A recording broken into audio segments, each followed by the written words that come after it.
Okay, we're talking about how different groups can cooperate together in order to achieve a higher goal. And this week we had a State of the Union address. Our President Obama basically stood up in front of the whole Senate and the House of Representatives, and he was saying, look, I really can't get a whole lot done here until you guys all get to work together. So we got the Republican side and we got the Democrat side, and they've got different philosophies and they have different approaches, but for the greater good, the President was saying, please, let's work together and get something done for the greater good of the country, and we'll give up our partisanship. So, thinking along with that, there's a couple stories that come up in Hindu culture. And one of these stories is about the churning of the milk ocean. There are two great forces in the universe. One is the force of good, and the other one is the force of evil. So this is the primeval question of good versus evil. These two forces were, personified by the gods and the demons.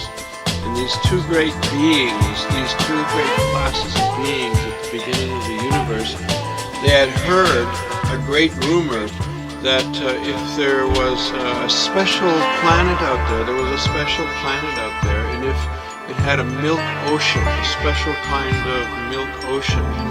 This in Sanskrit is called Kshira Sagar. And they decided, or they heard, that if they could churn up this ocean of milk, then a special elixir, a special nectar would come out. The problem was, not one group could do it by themselves, so they had to cooperate together.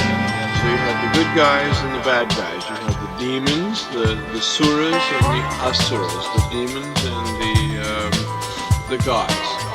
And so again, they forged an alliance, and so they had to work together to cooperate to get this other purpose. And this purpose was to create this special amrit, this special nectar, this special elixir.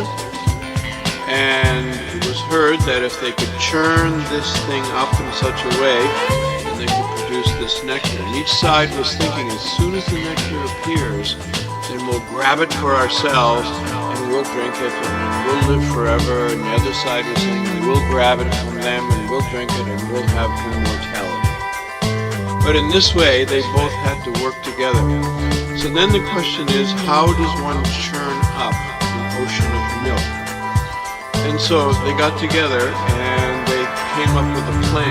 And their plan was, if they could take a mountain and take the top off of a mountain, they could take this mountain, place it down into this ocean of milk, and then they could wrap a rope around it, and they could get on each side pulling it, and they could pull this thing back and forth and cause this churning action of the ocean going back and forth. Unfortunately, when they tried to churn the ocean, this huge mountain, it just sunk to the bottom of the ocean of milk.